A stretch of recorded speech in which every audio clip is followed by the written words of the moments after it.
ولا تعجل بالقرآن من قبل أن يقضى إليك وحيه وقل رب زدني علما. بسم الله الرحمن الرحیم. د انصاف ټلویزیون افغانستان قدرمنو لیدونکو او اوریدونکو خویندو او ورونو، السلام علیکم ورحمت الله وبرکاته. الله پاک هم په خپل امان کې وساته. هیله مند یم چې جوړ و روغ او صحتمند اوسئ او د خوشحالۍ په فضا کې د نن شپې خپرونه وګورئ. هیله مند یم چې خپرونه تر پایه وګورئ. خپرونه د سره شیر کوي او هم که پښتنې لرئ پښتنې په کمنټ کې راولېږئ. قدرمن او معزز استاد ستاسو ته هم السلام علیکم ورحمت الله وبرکاته. ستړي مه شئ، په خیر راغلی. الله پاک هم له محترمې کورنۍ سره په خپل امان کې وساته. مهرباني وکړئ، خپرونه ستاسې په اختیار کې ده. جناب ډاکټر صاحب محترم، وعلیکم السلام ورحمت الله وبرکاته. الله دې وکړي چې ته هم د خپل کورنۍ ټولو غړو سره د پروګرام ټولو لیدونکو او اوریدونکو سره د افغانستان ټولو مؤمنو مسلمانو سره جوړ، صحتمند، خوشحاله، کامیابه او سرلوړی اوسي. الحمد لله وكفى والصلاة والسلام على عباده الذين اصطفى وبعد. أعوذ بالله من الشيطان الرجيم. بسم الله الرحمن الرحيم. ألف لام را كتاب أنزلناه إليك لتخرج الناس من الظلمات إلى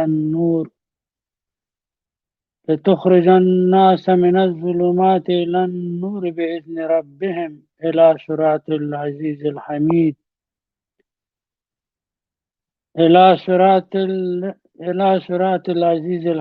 الله الذي له ما في السماوات وما في الأرض وويل للكافرين من عذاب شديد. الذين يستحبون الحياة الدنيا على الآخرة ويصدون عن سبيل الله ويبغونها عوجا أولئك في ضلال بعيد. وما أرسلنا من رسول إلا بلسان قومه ليبين لهم فيضل الله من يشاء ويهدي من يشاء وهو العزيز الحكيم. صدق الله مولانا العظيم.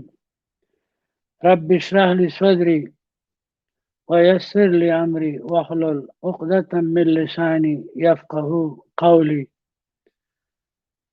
اللهم أرنا الحق حقا وارزقنا اتباعه وأرنا الباطل باطلا وارزقنا اجتنابه. اللهم ربنا زدنا علما آمين. ډیرو خوږو قدرمنو مؤمنو مسلمانو ورونو خویندو، السلام علیکم ورحمت الله وبرکاته. پاک علانم په دنیا او آخرت کې سرلوړي، کامیابه او خوشحاله غواړم. عزیزانو، نن موږ تاسو ان شاء الله الرحمن د ابراهیم د مبارکې سورې د اول آیات نه درس شروع کوو. پاک الله دې موږ تاسو ته د دې سپېڅلي کلام زده کړه اسانه او په عمل توفیق راکړي. عزیزانو، د ابراهیم مبارکه سوره مکی سوره ده، په مکه معظمه کې نازله شوې ده. دا 52 آیاتونه لري او داسې معلومیږي چې په هغه وخت کې په هغه مکی دور کې نازله شوې چې د قریشو دښمني او مخالفت په پیغمبر علیه السلام او مؤمنینو سره هغه د ډېر شدت حد ته رسېدلی و. کوم وخت چې قریشو دا پلانونه جوړول چې پیغمبر علیه السلام یا بندي کی یا یې تبعید کی، د خپل ملک یې وشړي او یا یې په شهادت ورسوي. عزیزانو، په همدغسې سختو شرایطو کې دا مبارکه سوره نازلیږي او په دې کې ډېرې ډاډینې دي پیغمبر علیه السلام ته او ګواښونه دي مشرکینو ته. او موږ او تاسو په مخکینی درسونو کې دا خبره کړې وه چې مکي سورتونه هغه سورتونه دي چې زیاتر د عقایدو په اړه خبرې کوي، لارښوونې د عقایدو لپاره دي، د توحید په اړه، د رسالت په اړه او د آخرت په اړه. عزیزانو، دا مبارکه سوره هم په 3 مقاطعاتو حروفو شروع شوې او د مقاطعاتو حروفو په اړه موږ او تاسو په تیرو درسونو کې دا خبره کړې وه چې د مقاطعاتو حروف په اړه باندې د مفسرینو مختلف او متفاوت نظریات دي. حتی په دې رابطه باندې لوی لوی کتابونه لیکل شوي. دا چې دا تفاوت اختلاف ولې موجود دی هغه په دې ده چې داسې معلومیږي د پیغمبر علیه السلام په وخت کې یا د قرآن د نزول په وخت کې د دې مقاطعاتو حروفو په معنا او مطلب خلک پوهېدل، نو دوی له پیغمبر علیه السلام نه پوښتنه نه ده کړې چې د پیغمبر علیه السلام لخوا یو واضح روایت موجود وي چې مطابق د هغه واحد فهم د مفسرینو په منځ کې موجود وي. نو دا چون د هغه وخت و زمانې هغه ادبي سبکو چې هغوی به قریشو به هم خپلې لیکنې په مقاطعاتو شروع کول، دوی ټول بلدو، خو په د وخت په تېرېدلو سره دغه سبک له منځه تللی، فراموش شوی ده، خلکو له یاده ویستلی ده. نو په دې کې مختلف نظریات دي، متأخرینو علماو په دې کې نظریات ورکړي دي. بعضو دا وایي چې دا مقاطعات حروف خپله د قرآن اعجاز ده چې دا عادي حروف دي، مګر همدې عادي حروفو نه داسې سپېڅلي کلمات، جملې او لارښوونې جوړېږي چې د انسان ژوند تغیروي، د انسان فکر او عقیده بدلوي. بعضو بیا دا ویلي چې خپله دغه مقاطعات حروف کوم حروف چې یادېږي دا په دې سوره کې ډېر تکرار راغلي. خو دا موږ او تاسو ویلي یو تعداد مفسرین وایي چې د مقاطعاتو د حروفو د تعداد په اندازه مسائل او موضوعات په سوره کې څېړل شوي دي. یعنې که د یو سورې په شروع په یو حرف باندې شوي، هلته یو موضوع څېړل شوی، که 2 حرفه یي په 2 موضوع باندې صحبت شوی، او که 3 زیاتې حد تعداد چې مقاطعات حروف وي همغه اندازه موضوعات په هغه صورت کې بحث پرې شوی. نو په دې مبارکه سوره کې چې دا په 3 حروفو باندې شروع کېږي، د الف لام را، نو دلته هم 3 موضوع څېړنې لاندې نیول شوي.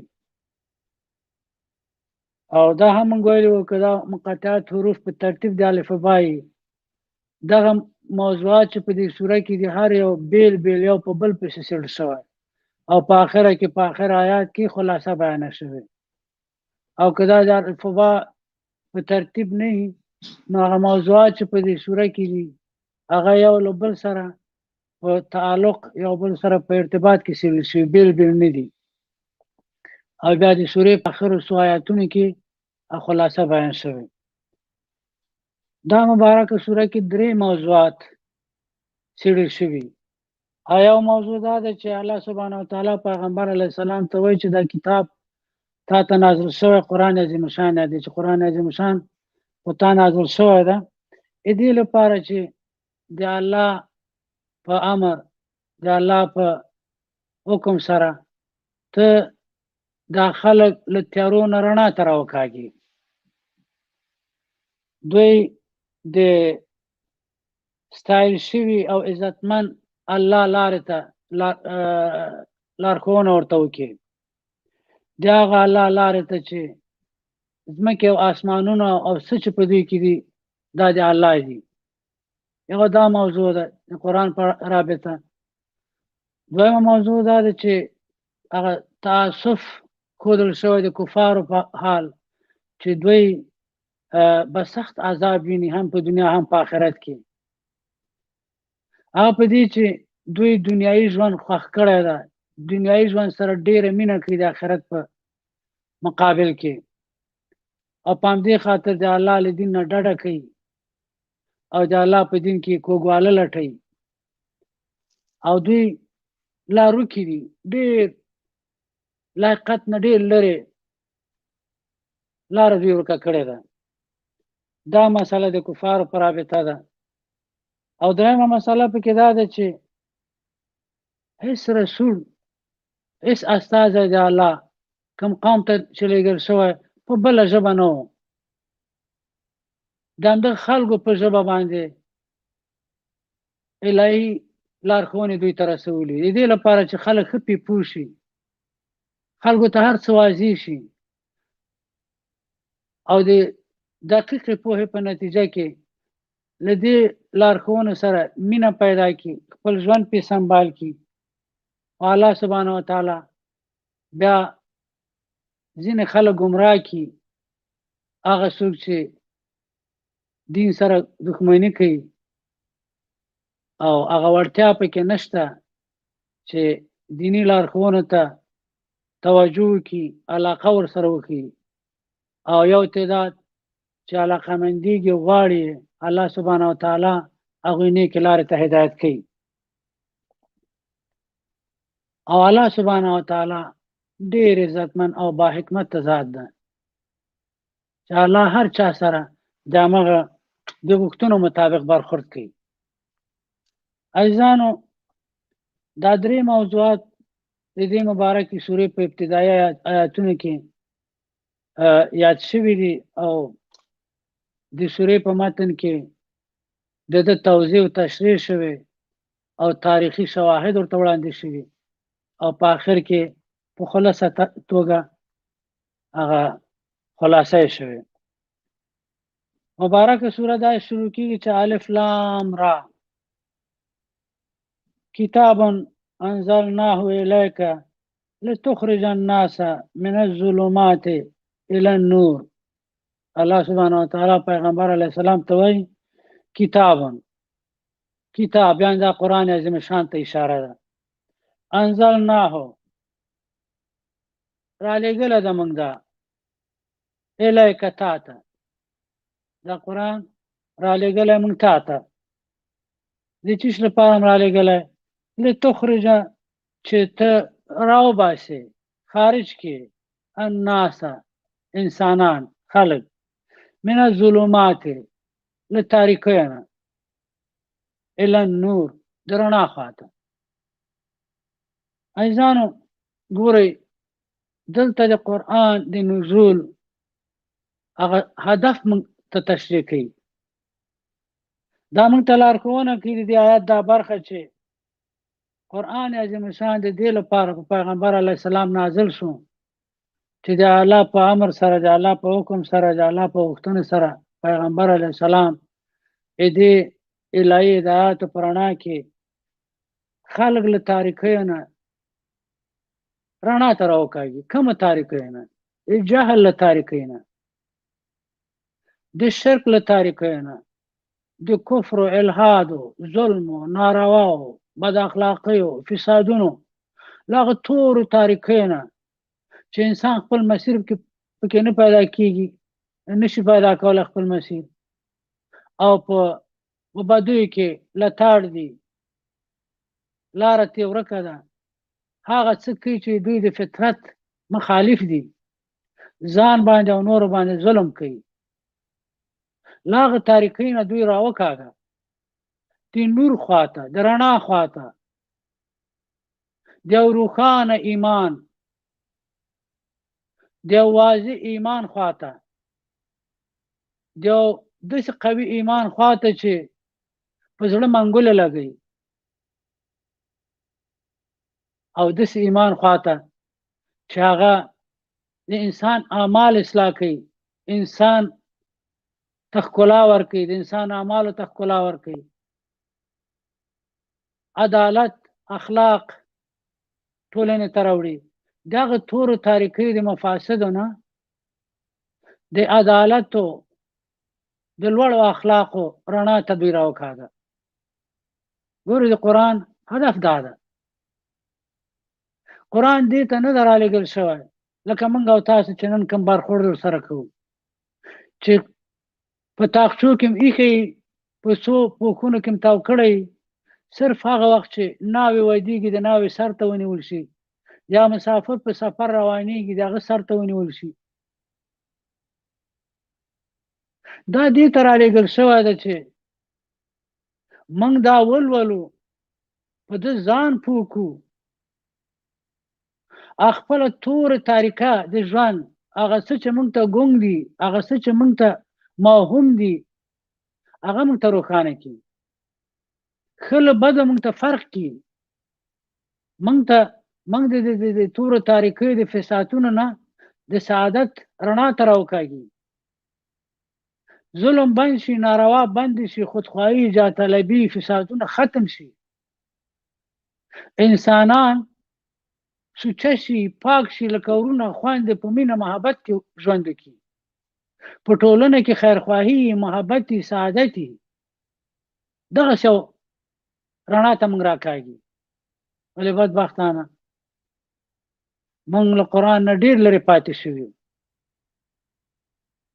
د موږ ډېر مشایخ حتی په قرآن نه پوهېږي زیات قرآني پوهې ته توجه نه ده شوې زموږ په وطن کې همدغه ده چې نن له بدبختۍ سره مخامخ یو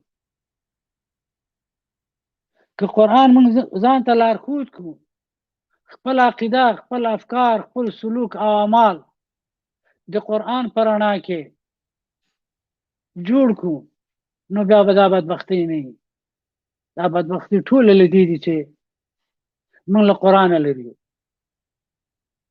څوک چې له قرآن او الهي لارښوونه لرې پاتې شو ځان جهان به سم نه پېژني دا قرآن ده چې دا د هغه سپېڅلي ذات کلام ده چې د ټول جهان او د موږ خالق ده د موږ حقیقت د جهان حقیقت موږ ته معرفي کوي او خپل سپېڅلی ذات موږ ته معرفي کوي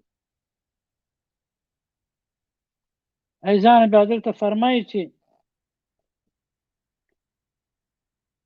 باذن ربهم البته باذن په اجازه یا په حکم دی ربهم د دې خلکو د رب یعنی دوی رڼایي ته راوباسه له تاریکیو نه د دوی د رب د دوی د روزونکي پالونکي الله سبحانه وتعالی په حکم دا د الله غوښتنه او د الله حکم ده دا د الله رحم ده چې په خپل مخلوقاتو لري چې دوی له تیارو نه رڼا ته راوځي له بدبختیو نه د سعادت خواته راشي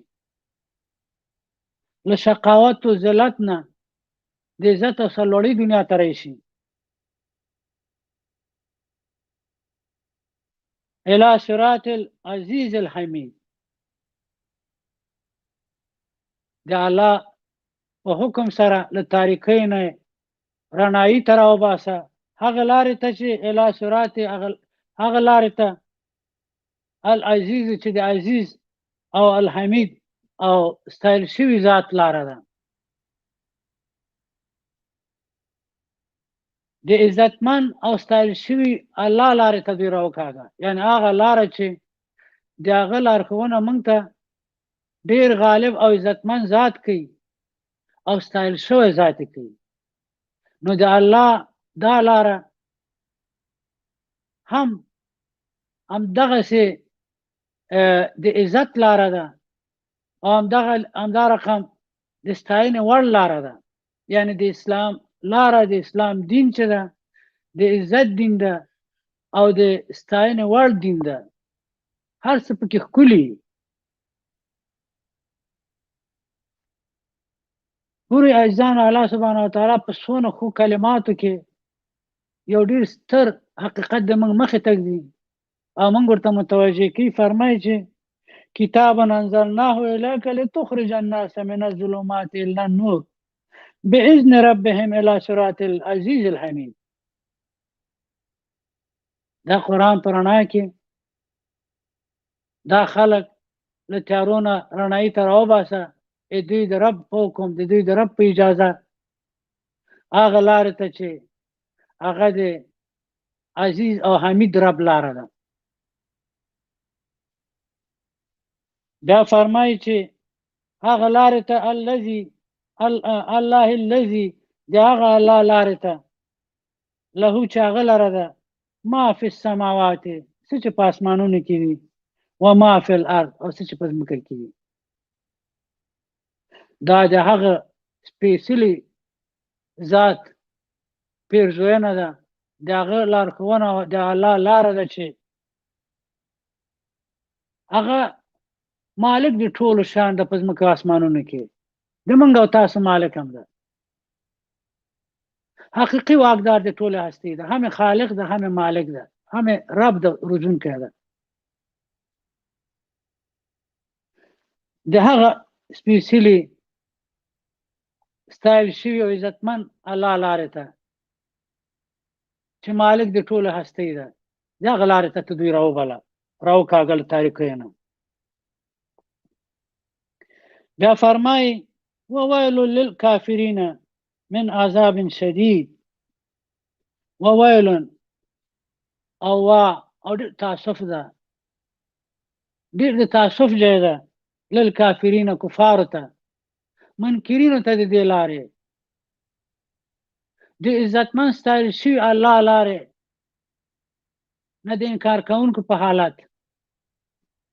من عذاب شدید، من عذاب له هغه عذاب نه شدید چې ډېر سخت ده.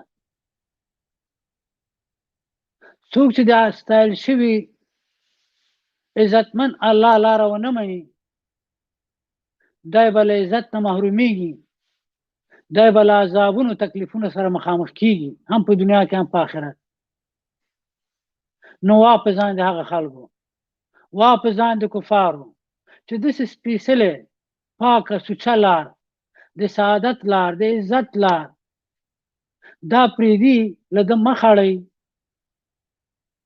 د خپلو نفساني هوا او هوس په ډنډ کې دونه ډوب شي چې د الله له لارې نه لرې پاتې شي او محروم شي له دې سعادت او عزت نه. وا په ځان د دوی. او دا ستر الهي عذاب ده، ډېر ستر عذاب ده چې انسان د الهي هدایاتو نه لرې پاتې شي، سکون یې په زړه کې نه وي، آرامش نه لري، همیشه په تشویش کې، همیشه په ویره کې، خوف پې مسلطي، رنګ رنګ تکلیفونه ورباندې راځي، هر تکلیف یې کړوي، ځوروي یې، صبر نشي کولی ورته. او بیا هم چې څونه په دې ګناهو کې مخ ته ځي، نور ستر عذابونه الهي پې نازلېږي او په آخرت کې به دوی د دوزخ مستحق شي. نو د دوی په حال تاثر او تاسف ښودل شوی چې داسې سپېڅلې روښانه له عزتونو ډکه لاره الله پې پیرزوینه کوي او دوی ته مخ اړوي.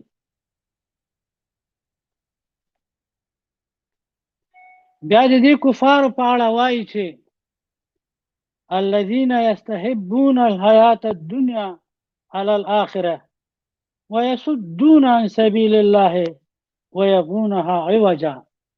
دا کفار، دا منکرین د حق، دا هغه کسان دي، هغه کسان له دې دین نه مخ اړوي کوم چې یستحبون دوی خوښوي، دوی محبت کوي له څه شي سره؟ الحیات الدنیا، له ژوند د دنیا سره، له دنیایي ژوند سره د دوی سخته مینه ده علی الاخره په مقابل د آخرت کې آخرت بیخي فراموش کړی ټوله مینه او محبت له دنیا سره ده د آخرت په اړه اصلا فکر نه کوي حتی نتیجې د هغه خپل اعمالو ته نه ګوري چې څه کوي دې ته توجه نه کوي چې د دې عمل نتیجه به څه وي درحال چې هوښیار انسان باشعوره انسان چې څه کوي باید وګوري چې دې کار نتیجه څه ده په دنیا کې نتیجه څه ده په آخرت کې نتیجه څه ده نتیجه د ما لپاره څه ده د ما د ټولنې لپاره څه ده خدا بدبختان د نتیجې په اړه هیڅ فکر نه کوي د آخر د کار په اړه هیڅ فکر نه کوي او بل د آخرت په اړه هلته چې د انسان ټول اعمال محاسبه کیږي ورسره حساب کیږي هغه هیڅ فکر نه کوي دې ټول فکر او مینه او محبت دنیا سره ده چې څنګه ښه خواړه وخوري څنګه قصرونه ولري څنګه میلې او چړچي وکړي څنګه لویي وکړي څنګه ناز او شپې وکړي دې ټول فکر باندې کړه الذين يستحبون الحياة الدنيا على الآخرة ويصدون عن سبيل الله او دوی منع کوي ويصدون دوی منع کوي دا خو نه یوازې چې خپل پاغلار نيزي په دې سلار نيزي چې هم دنیا کې شي هم آخرت د دیني هدایتونو دوی سرغړاوي کوي دوی له دیني هدایت مخړی نه یوازې چې خپل له دین نه ډاډه کوي له دین مخاړي د دین په لار نه ځي په خوا دې کې ويسدون او دوی منع کوي نور عن سبیل الله د الله لارنه هم خپل ګناګار دي هم خپل بیلاری دي هم نور بیلاری کوي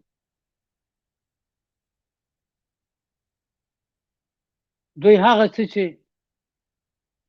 د دنیا په اړه باندې کوم فکرونه کوي هغه بد افکار نور ته هم انتقالي ويبغونها او دې سپېڅلي دین ته دې پاکه لارې ته دوی لټوي چې لټي ای وجه ای بونو کاګواله رنگ کاګواله دین ته لټوي چې دین خلکو ته داسې څه وکړي چې قبول نه کړي چې د دین کې ټول تکلیفونه دي د دین کې خو داسې شیان دي چې موږ له ګټو نه محرومیږو ولکه مثال په توګه ولې باید سړی روژه ونیسي د سهاره تر بېګا وګړي ولې باید سړی منځونه وکړي ولې باید سړی خپلې پیسې خپله دارایي خپل مال غریبو بیچارو باندې وویشي ولې او څوک دونه مصرف وکړي لاړ شي بیت الله شریف ته ولې خپل سر سړی خو کې نور ته امر بالمعروف کې او نهي عن المنکر کې ولې څوک خپل سر په لاس کې ونیسي د اسلام د حاکمیت لپاره د مظلوم د نجات په خاطر د ظالم د لاسنیوي په خاطر چې لاس بند شي جهاد کې ولې دا د دوی دلایل دي دوی نه پیږي په هر یو کې انساني ټولنه سعادت ته رسیږي انساني ټولنه بیل دي کارونو سعادت ته نشي رسیدلی چې ته الله سره رابطه ټینګه نه کې په مانزه سره په انفاق سره د الله مخلوق سره رابطه ټینګه نه کې محبت اخلاص ورته نه کې کومک ورسره نه کې پروژې سره خپل نفس تزکیه نه کې د تقوا اصل په ځان کې پیدا نه کې د بیت الله شریف زیارت ته لاړ نشي چالته ټول مؤمنین یو رقم په یو احرام کې سارو پکې لوسي توبه کاږي طوافونه کوي سعی کوي د عرفات غونډې کې الله ته چغې وهي خپل عاجزي کوي خپل غرور ماتوي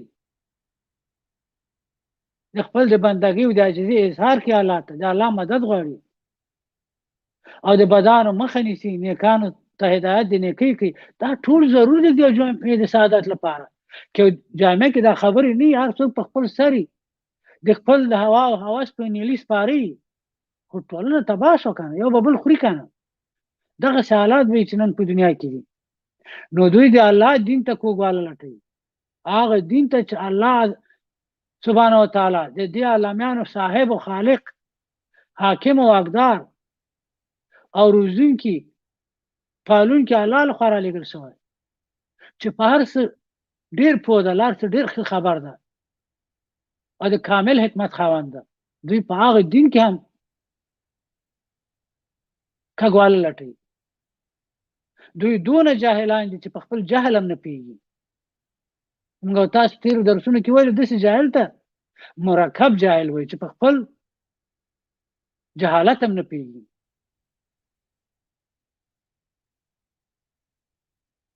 نو دوی نه یوازې چې خپله د الله له دین نه ډډه کوي، د الله په دین کې کږوالی لټوي او خلک د الله له دین نه اړوي.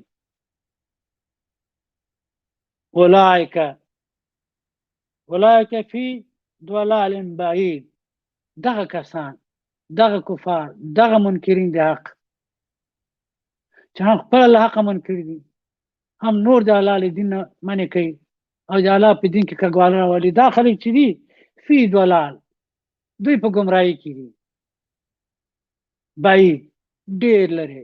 همغه جهل مرکب چې ورته ویلی، دا ډېر سخت ګمراهي دي، دا ډېر سخت بېلارې دي.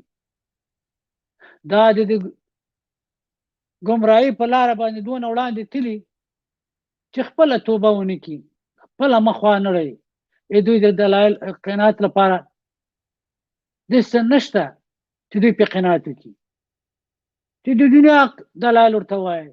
دوی دونه کاږه تلي دي، دوی دونه په هوسونو کې ډوب شوي دي چې راګرځېدلی محال دي.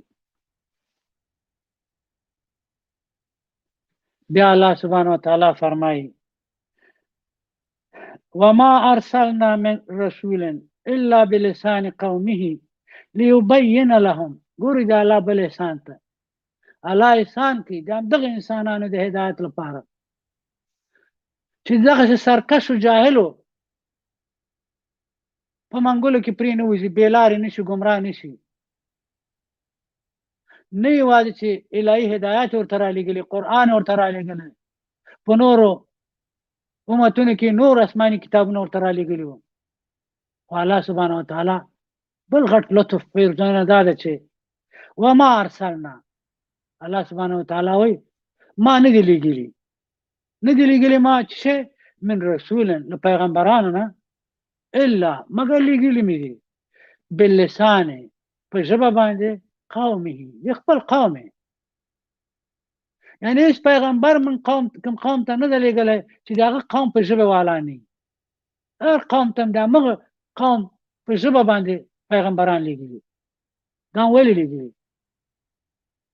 لیبین لهم، چې بیان کې حقایق ورته، چې د خلکو ته حقایق واضح شي. که دا په بله ژبه وای دا به بیا ډېر سخت و چې دا خلک پرې پوه شوي وای. که لږ پوه شوي وای ډېر به نه و پوه، ډېر مسایل ورته ګونګ پاتې و. الله هدایت د همدې خلکو په ژبه، د داسې پیغمبر په ژبه چې د همدې خلکو په ژبه خبرې کوي، دوی ته رالیږلي. دا الهي پیرزوینه ده.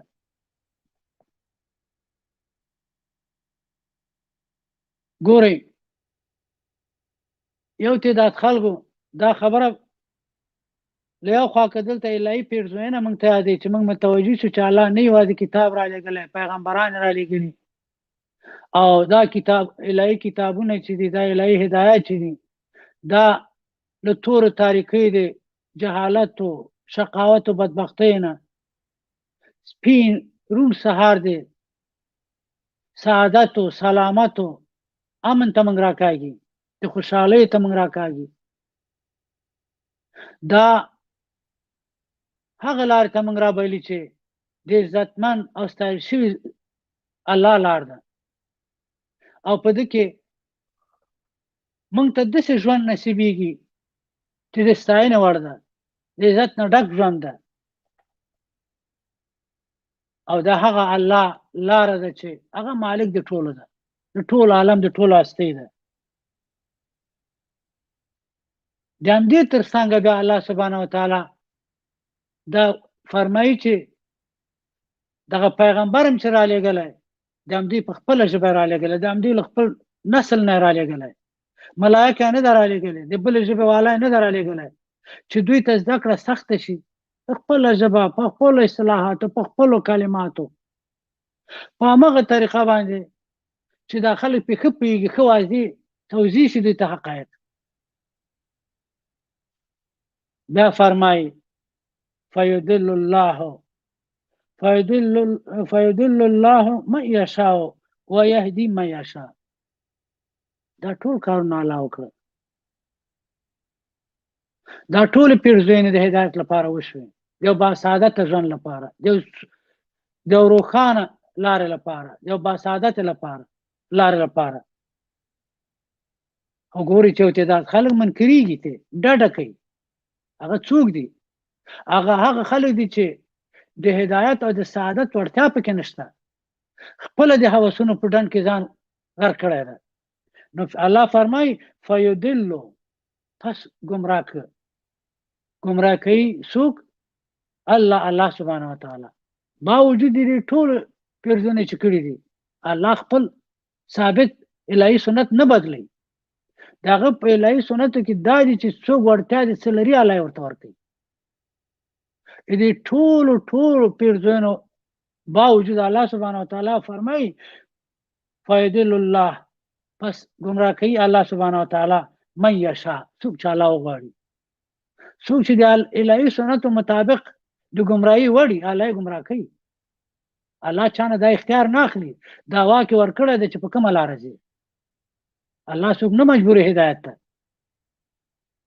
چې خپل دی په وجود کې هغه د هدایت د لارې ورته الله سور کړي او په گمراهي سرشي نه راګرځي نو الله گمراه کوي ويهدي من يشاء ويهدي امدا الله سبحانه وتعالى هدایت کوي من هر هغه څوک یشاء چې الله یې وغواړي یعنی هغه چې د الهي سننو مطابق ورته د هدایت لري الله یې من هدایت کوي نو دلته موږ ته دا کوي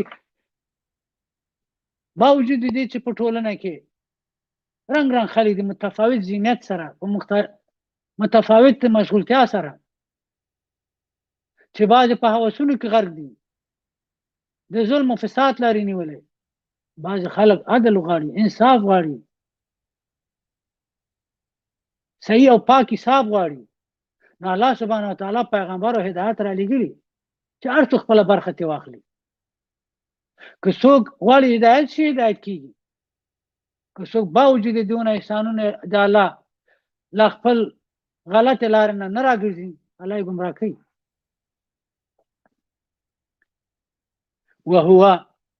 وهو العزيز الحكيم وهو امدا الله امدا رب چې دا پیرزوینې کړي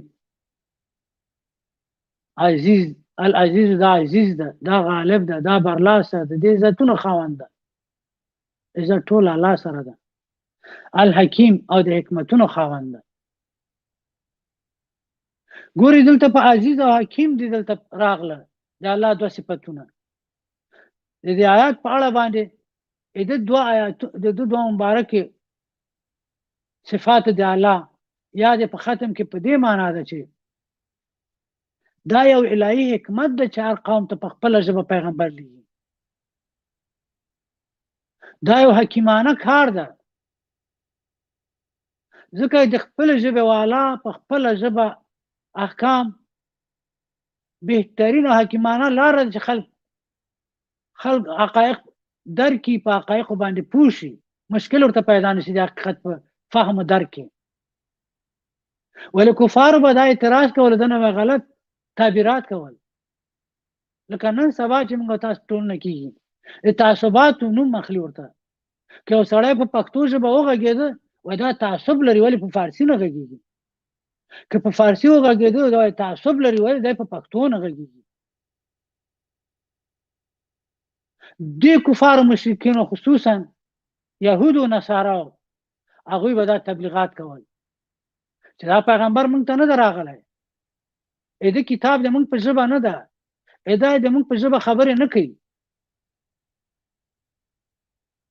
دا د خپل قوم په ژبه خبرې کوي ګوري قومي تعصبات ته لمن وهله دراله چې دا الهي حکمت ده دا حکیمانه اصل ده چې یو پیغمبر یا هر حاجی هر لارښود کوم قوم ته چې لارښوون ته راځي باید هغه قوم په ژبه خبرې وکړي ځکه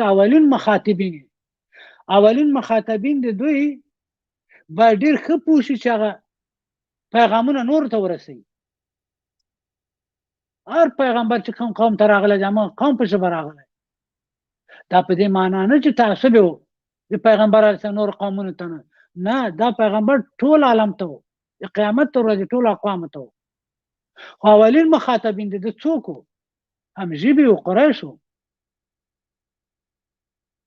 د نشو کولی دنیا په سلګونو ژبو خبرې هلته وکړي وظیفه یې دا وه چې الهي پیغامونه اول خپل لومړنۍ مخاطبینو ته ورسوي هغوی پې پوه کړي هغوی هر یو بیا معلم و هرې خوا ته لاړل د الله دین یې ورساوه نورو ژبو ته د همغه ژبې په ژبه باندې هر چېرته چې لاړل د همغه خلکو په ژبه باندې پیغامونه ورسول دا الهي حکمت ده دا د حکیم الله لخوا نه دا کار شوی په دې خبره باندې اعتراض کول تعصب کول دا غلطه خبره ده د ما په یاد راځي یو وخت زه دلته مسؤل دیوان انجمن وم چون پښتون ما خبرې پښتو کولې یو وخت یو دوست ما ته راغی او خلک اعتراض کوي دا همیشه پښتو خبرې کوي ولې په دري خبرې نه کوي دا خو زموږ ټولو مشر ده دا ولې یوازې په پښتو خبرې کوي ما ورته ویل زړګیه دا د ما ژبه ده په دې ژبه باندې زه خپل هغه ما فی ضمیر ښه بیانولی شم هغه څه مې چې زړه غواړي ښه بیانولی شم اسانه بیانولی شم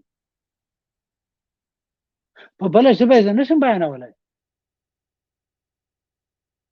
نه غواړم خلکو ته مشکل پیدا کړم او که په کسانو کې چې ما خبرې اوري تعداد هغه کسانو زیات چې په بله ژبه خبرې کوي بیا په هغه ژبه به خبرې وکړم نن همدغه خبره خلکو جدي نیولې خلکو ته اجازه نه ورکوي د متعصب نوم پرېږدي نن د افغانستان په سیاست کې اوس هر سیاستمدار چې جګ شي یو خبره په پښتو کوي یو په دري کوي ولې دې ته موږ ولې مجبور شو دا خو ملي ژبې دي هره ژبه چې څوک ښه خبرې کوی شي باید خپلې خبرې وکړي موږ او تاسو وینو باید چې په بله ژبه خبرې کوي څه رقم غږېږي سړي ته خندا پرې راځي یو مبالغ باید داسې خبره له خولې ونه کاږي چې خلکو ته د خندا وړي او په بله ژبه خبرې کول ضرور دا کمای کاستی لري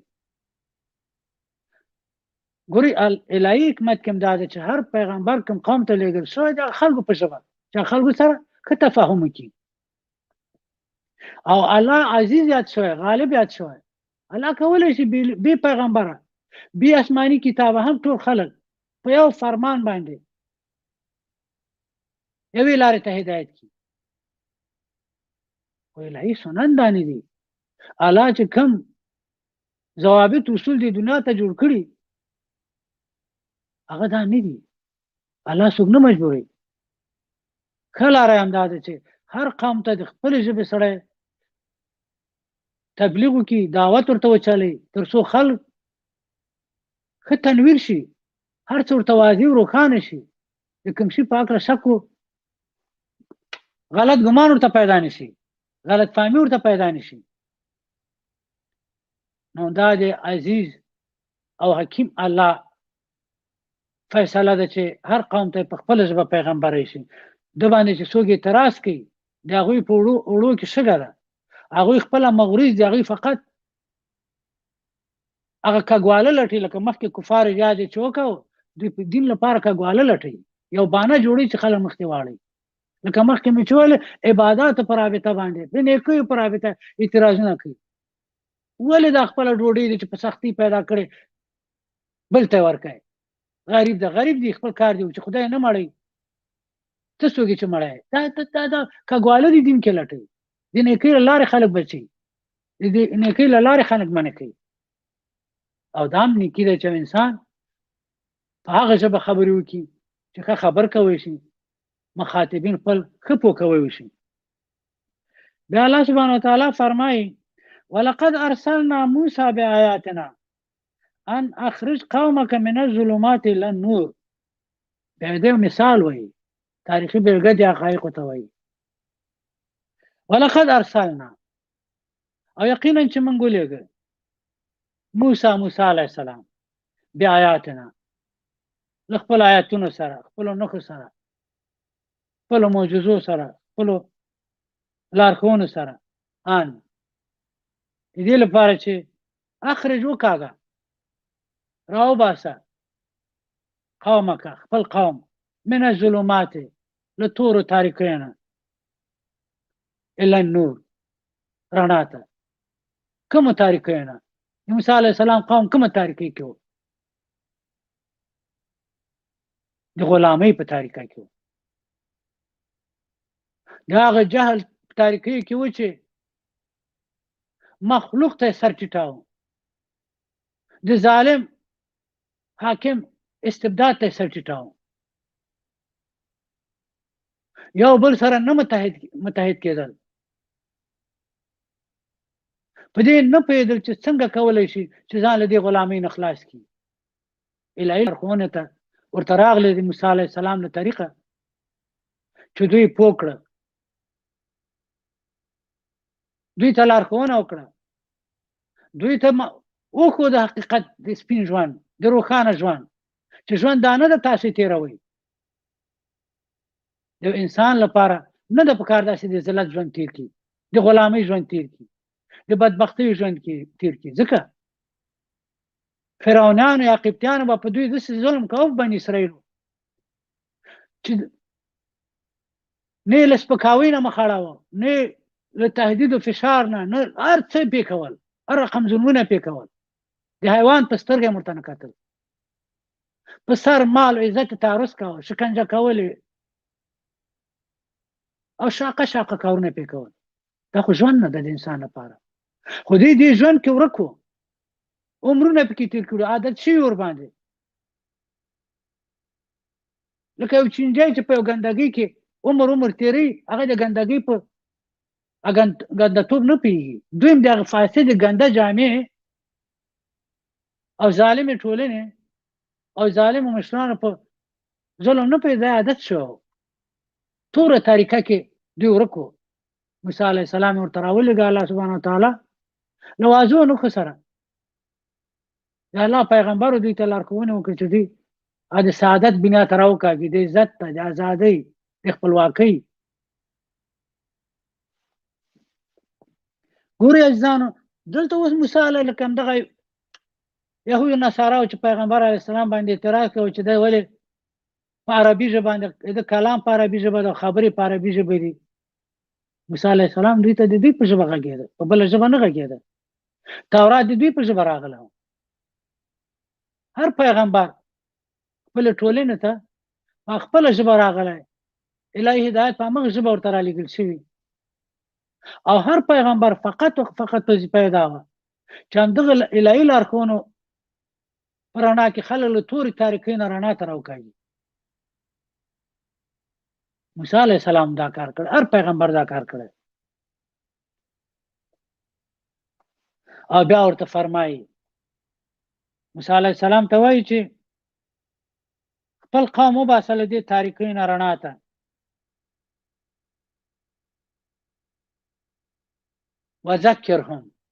وذکرهم بآیام الله موسی علیه السلام ته وایي چې ته د خپل قوم له تورو تاریکۍ نه ظلم و د استبداد او د دوی له نادانۍ نه وکاږه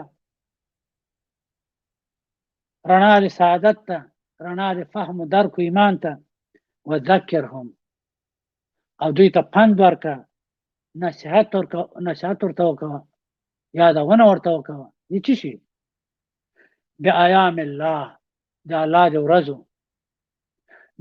د ورځو یادونه ورته وکړه د الله ورځ نه مطلب څه ده؟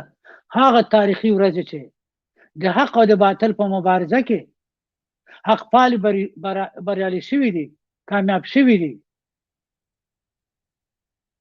او د حق دښمنان ځپل شوي دي، ذلیل شوي دي، محو شوي. د غرور او کبر، د استبداد او د مکر ماڼۍ ړنګې شوي دي. څه چې په وحشت راټول کړي وو هغه ټول چې پاتې شوي په میراث چاته؟ همدغه مظلوم انسانانو ته چې د حق په خوا کې د ظالم مقابلې ته درېدلي وو. عزیزانو، د عقایدو په رابطه دوه خبرې ډېرې مهمې دي چې قرآن یاد کوي.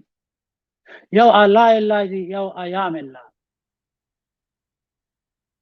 الله الا د الله قدرتونه او نعمتونه یادې موږ ته چې د الله د قدرتونو او نعمتونو په رڼا کې موږ خپل حقیقت درکو، خپل الله وپېژنو، ایمان هم په الله ټینګ شي. هغه الله الا دی. یو ایام الله دی، هغه ورځې، تاریخي ورځې د الله سبحانه وتعالی چې کومې فیصلې کړي دي، په هغه ورځ کې چې الهي فیصله د حق راغلی چې ظالم تباه شوی او حق پالي کامیاب شوي دي. دې یاد کوه. لکه چې موږ تاسو د قرآن په تیرو درسونو کې مختلف قومونه ولیدو، که د نوح علیه السلام قومو، که عادیانو، که سمودیانو، که د ایکې د مدین خلکو، دوی د خپل پیغمبرانو مقابله وکړه. څوک چې پیغمبر تر خوا ودرېدل هغوی ته الله نجات ورکړ. څوک چې د پیغمبر مقابله یې کوله له زور زیاتي کار اخیسته محو او نابود شو. نو دلته ورته وایي موسی علیه السلام ته وذکرهم بایام الله، او دوی ته پند ورکړه، یاد وکړه ورته د الله د ورځو. یو له همغه ورځو نه همدغه د دوی نجات ده چې دوی نجات پیدا کړی.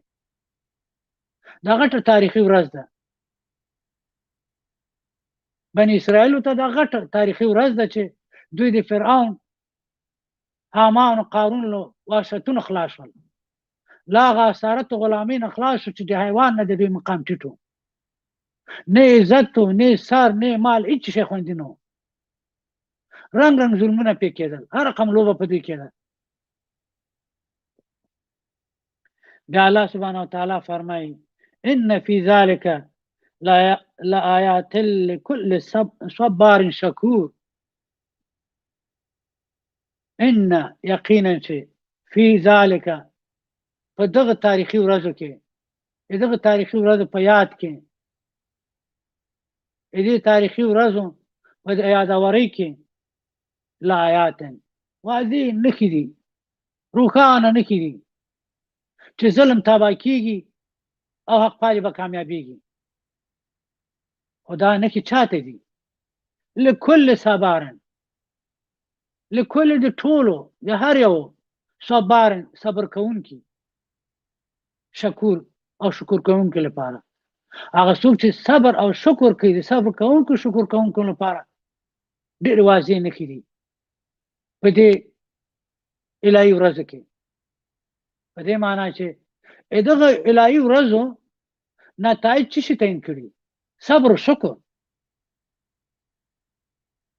هر چا چې د حق او باطل په مبارزه کې هر حق پالي چې په پوره صبر او استقامت سره دا مبارزه مخته وړي. مبارزه په نیمه لاره کې نه ده پرېښې. د مبارزې په لاره کې کاږه واږه نه دي تللي، یو خوا بل خوا نه دي کاږه شوي. په پوره همت سره صبر کړی، مشکلات ګاللي دي، مشکلات برداشت کړی، او په ټولو مشکلاتو سختیو باندې صبر کړی. او هر کامیابی چې ورته ترلاسه شوې، که غټه وه که وړه وه، او یوازې په همدې هم چې دوی د حق په خوا کې درېدلي په مقابله د ظالم کې، په دې الهي نعمت هم شکر کړی. یعنې په الهي نعمتونو د مبارزې په لاره کې شکر کړی او په سختیو کې صبر کړی. نو الهي فیصله دوی د کامیابۍ لپاره وه چې دوی کامیاب شوي دي. صابر او شاکر مبارزین کامیاب شوي. ولو به د دوی په مقابل کې هر څونه زورګویه، هر څومره په قوي سلاح او امکاناتو متکی قوت دې مخکې واغه مات شوی ده، لکه فرعون غوندې، نمرود غوندې، شداد غوندې، قارون غوندې. دا ټول غټ غټ قوتونه سر ورته ټیټ کړی. چاته ټیټ کړی؟ هغه مستضعفو، کمزورو، ناتوانو، ځپل شوو انسانانو ته. خو چې د حق لاره نیولې، د حق په لاره کې په خپل مبارزې شکر ښکلی، په معمولي کامیابي شکر ښکلی او سختي که غټه وه که وړه وه، د سختۍ په مقابل کې صبر کړی، مبارزه په نیمه لاره کې نه ده پرېښې، په شا نه ده راغلی، یو خوا بلې خوا یې اراده نه ده بدله شوې.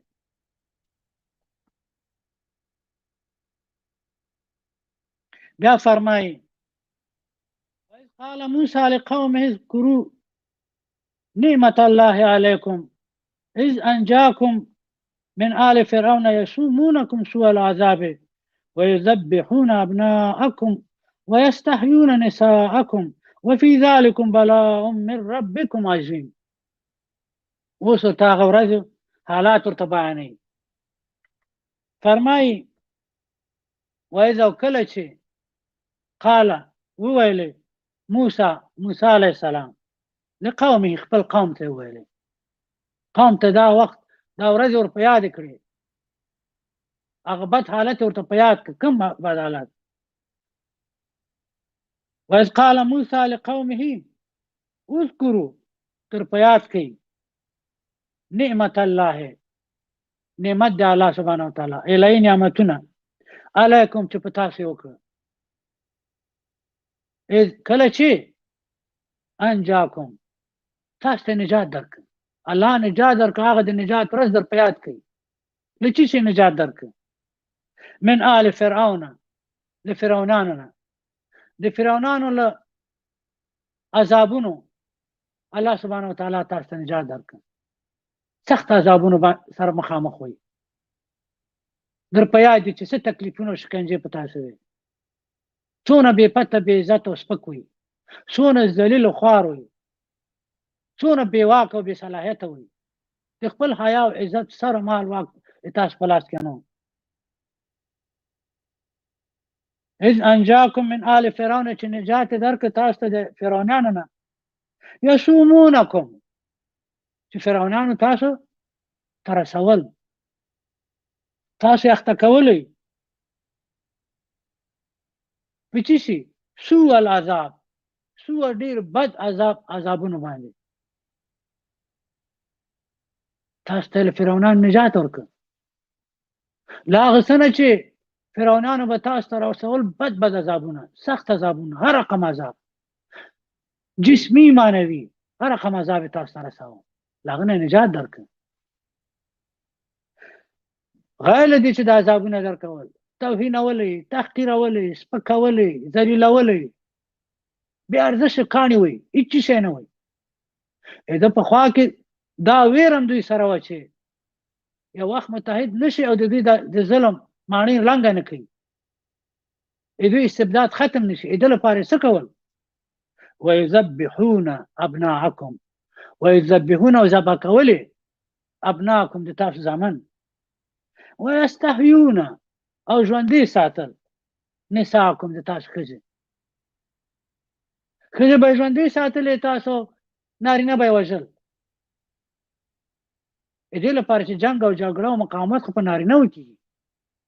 که دا نارینه تاسو زیات شي، یو وخت متحد شي، اخر به و چې په تنګ شي نو په جنګ شي، راپورته به شي د دوی مقابل کې بغاوت وکړي. د دې لپاره چې بغاوت چانس لاس ورکړي، نارینه یې درته وژل او ښځې پرېښودلې. ښځې م څه شي لپاره؟ خپل خدمت ته. لکه هغوی غلامان ته ضرورت و، کنیزو ته ضرورت و، ټول یې نه وژلی چې ټول ووژني ختم هم کړي. نو د دوی غلامي به چا کوله؟ د دوی چاکري به چا کوله؟ صرف هغه یې وژل چې ډارېدل، چې ورځ به مقاومت وکړي، یو ورځ به مخې ته راپورته شي.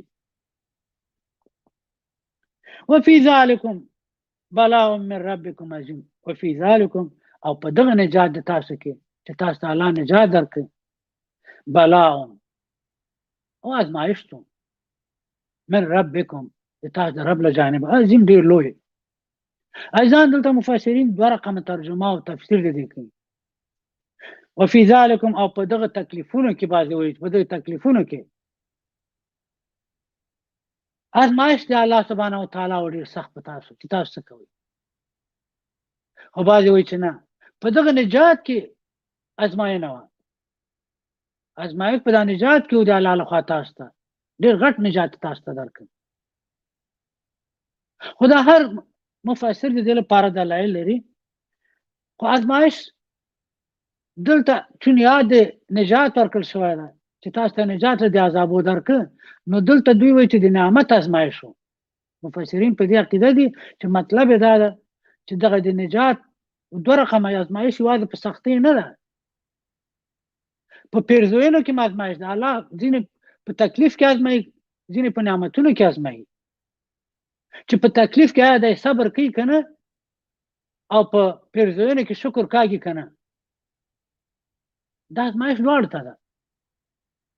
دلته چون ایام الله دلته یادي هغه د کامیابۍ د فتح ورځې د مظلومانو چې دوی نجات پیدا کړل له هغسې یو خطرناکه فرعون چې د خدایي دعوا یې کړې وه، هر رقم ستم یې کاوه. خو د الله په لارښوونو سره چې دوی متحد شو، یو موټی شو، اختلاف او شقاق یې پرېښود، ځکه دښمن حتما کوشش کوو دوی په نفاق کې واچوي. ولې د الله په دین دوی متحد شو، د اتحاد دوی مضبوط او قوي کړه، او مقابلې جرأت او جسارت پکې پیدا شو، او بالاخره هم د حرکت سبب د دوی د کامیابۍ د نجات شو. نو دا غټ امتحان چې و، د دې امتحان باید تاسو ساتنه وکړئ، کامیاب شئ په دې امتحان. شکر وباسئ، بیرته بې ګمراه نه شئ، بیرته بې لارې نه شئ. داسې نه شي چې کامیاب خو خدای کړئ، بیا په تاسې کبر او غرور پیدا شي، بیا له غټې ناکامۍ سره مخامخ شئ. لکه نن مرونو عزیزانو ما ته په وطن کې هم دغه حال ده. الله سبحانه وتعالی موږ ته له روسانو نجات راکړ، روس شکست وخوړ، خو د موږ غرور و خودخواهي او جاطلبیګانې د موږ نفاق او شقاق د جهادي ګروپونو سبب د دې شو چې هغه کامیابۍ په اوبو لاهو شوې، لاړې ختمې شوې، دونه کمزوري شو چې بل ظالم راغی په موږ مسلط شو. نن هغه ظالم اوس وهل شوی د فرار ته اماده ده، ولې موږ بیا وینو غرور شته، یا کتازي ده. مسلمانان نه متحد کېږي، هر یو وایي کې منم، هم دا زه یم. خدای ناخواسته که دغه غرور یا کتازي دوام وکړي، د افغانستان ازادي خواهانو مسلمانان یو موټی نه شي او یو واحد نظام جوړ نه کړي، دغه پیرزوینه چې الله په موږ کړې ده، دغه امتحان کې چې موږ واقع یو، دا کامیابي به خدای ناخواسته الله څه ورکړو. همداسې چې موږ په نظامي لحاظ دښمن ته ماته ورکړې، په کار ده چې په سیاسي میدان کې ماته ورکړو. پرې نه دو چې تیر تاریخ بیا تکرار شي په موږ، بیا خپل منځ کې یو بل سره وولیږو، خپله کامیابي له لاسه ورکړو. نو دلته دوی ته وایي چې تاسو الله سبحانه وتعالی نجات درکړ، تاسو یې وازمایلی چې تاسو څه کوئ. او ځینې مفسرین خو وایي چې سخت امتحان کې وایي د عذابونو، خو چې د حق لاره ونیوله تاسو کامیابه شوئ. والله اعلم. بیا الله سبحانه وتعالی فرمایي وَإِذْ تَأَذَّنَ رَبُّكُمْ لَئِنْ شَكَرْتُمْ لَأَزِيدَنَّكُمْ وَلَئِنْ كَفَرْتُمْ إِنَّ عَذَابِي لَشَدِيدٌ. بیا فرمایي چې وَإِذْ او کله چې تأذن اعلان وکاو، فرمان صادر کړ، چا ربکم د تاسو رب، لئن که چیرې شکرتم تاسو شکر گزاره شئ، لأزیدنکم نو هر څه به تاسو ته زیات کړم، نعمتونه په تاسو زیاتوم. ولئن کفرتم او که تاسو کفران د نعمتونو د الله وکړئ، ان عذابي، ان یقینا چې عذابي الله سبحانه وتعالی د ما عذاب لشدید ډېر سخت ده. بیا ګورئ عزیزانو، یو تعداد مفسرین وایي چې دا آیات هم په سلسله د همغه د موسی علیه السلام د لارښوونو د هغه د خبرو ده چې خپل قوم ته یې کوي. یو تعداد مفسرین وایي چې نه، د موسی علیه السلام خبرې په دا شپږم آیات کې ختمیږي. دا عام حکم ده ټولو ته. د همدې په رڼا کې ټول حکم ده چې موسی علیه السلام قوم ته متوجه ده، نور هر قوم ته، ما تا ته، د هر نسل ته، چې الله سبحانه وتعالی فرمایي کله چې الله سبحانه وتعالی اعلان دې وکړ، فرمان صادر کړ چې څه شي، یو واضح ستر حقیقت، یو ستر حقیقت یې موږ مخې ته کېښوده. هغه کوم حقیقت ده؟ هغه دا حقیقت ده، الله وایي لئن شکرتم، که تاسو د الله په نعمتونو شکر وکاږه، که تاسو د الله په نعمتونو شکر وکاږه، لازیدنکم، خامخا به زه تاسو ته نور هم زیاتوم. ګورئ چې دا آیات، دا برخه واضح ده. تیر آیات ښیي چې دا امتحان دی د نعمتو په رابطه و.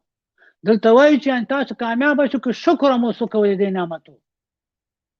لکه نن چې موږ کامیاب شوي دي بهرني یرغل په مقابل کې، که د دغه نعمت شکر موږ وکاږو، غرور په موږ کې پیدا نه شو یا کتاجي په موږ کې پیدا نه شو، الله ته هم سر ټیټ کړ، دا هم له الله وګاڼه، نه له خپلو قربانیو نه،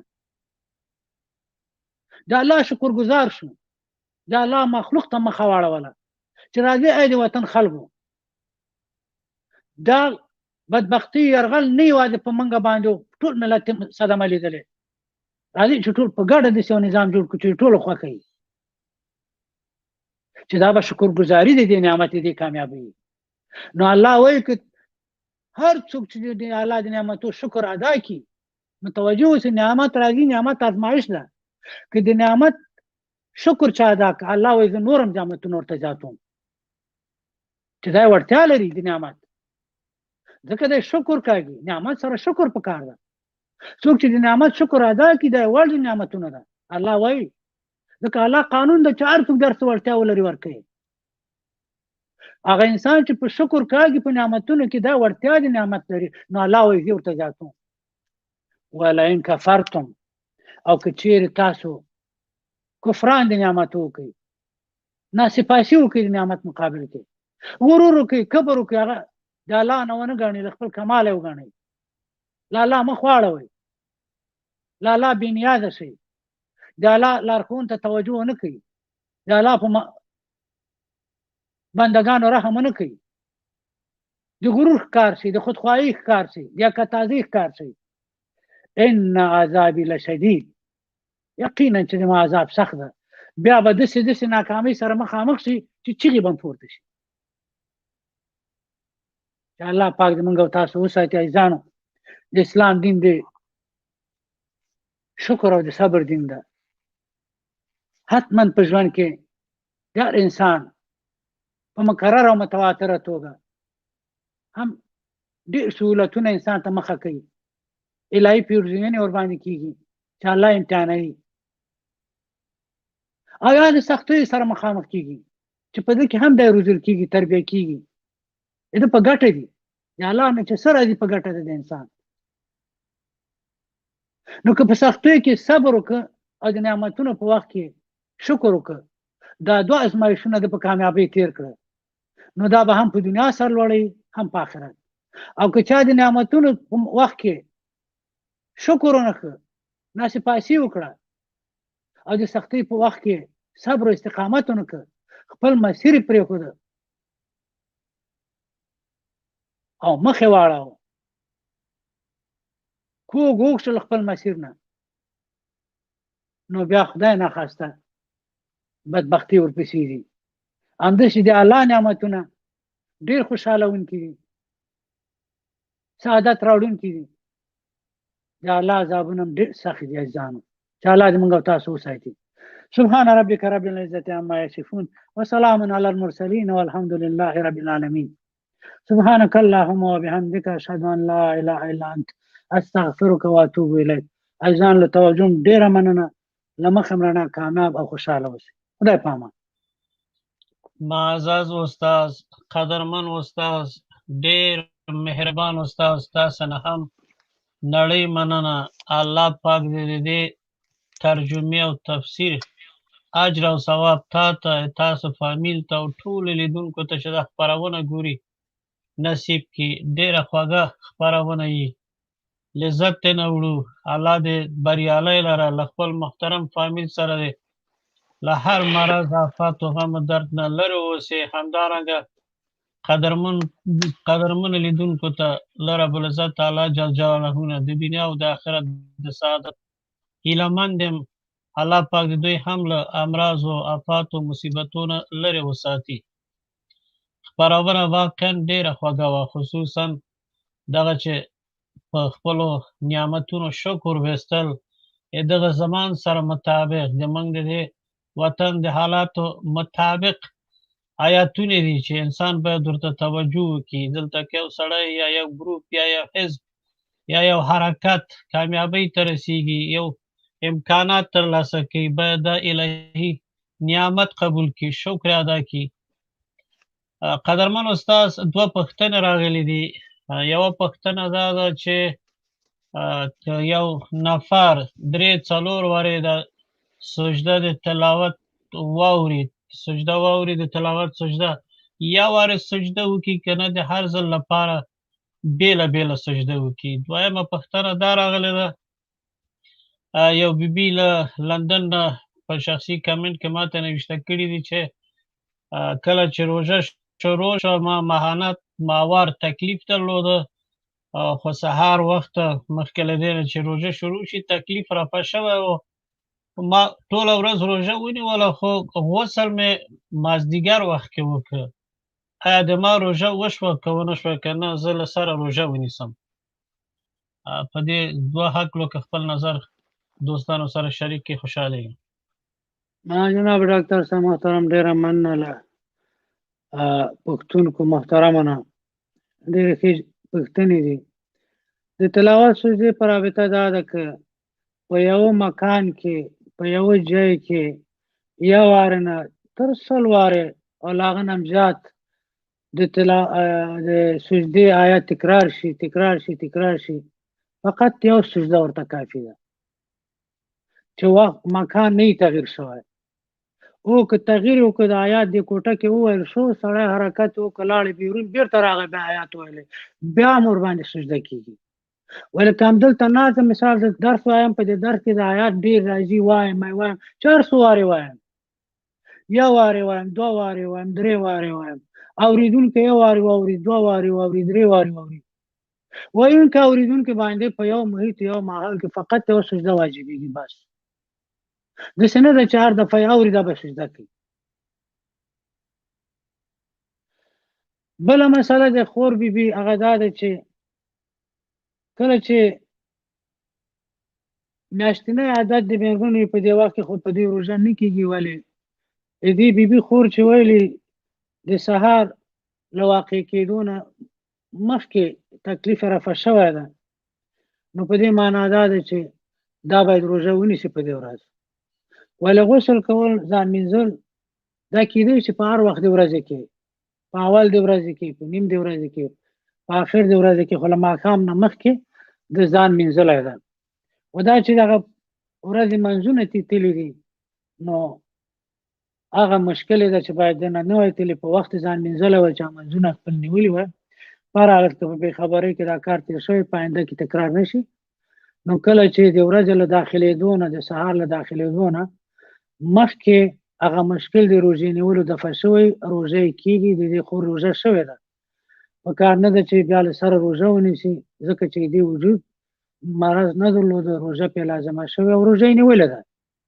نهایت ځان پاکول چې ځان یې پاک کړی ده هغه چې نور عباداتو لپاره په کار ده هغه یې ځان یې نه ده مینځلی. نو په آینده کې د کوشش وکړي چې هر وخت پاکي انسان ته راځي، خصوصا دغسې چې یو عبادت یې مخکې له عبادت نه مخکې ځان ومینځي چې عبادت ضایع نه شي، لمونځ ضایع نه شي او دا مشکل ورته پیدا نه شي. خو مشکل نه لري، روژه یې شوې انشاءالله. نړۍ مننه قدرمن استاد، الله پاک بیا هم په خپل امان کې وساته. قدرمنو دوستانو سبا د اروپا په وخت 6 بجې موږ قرآني خپرونه لرو.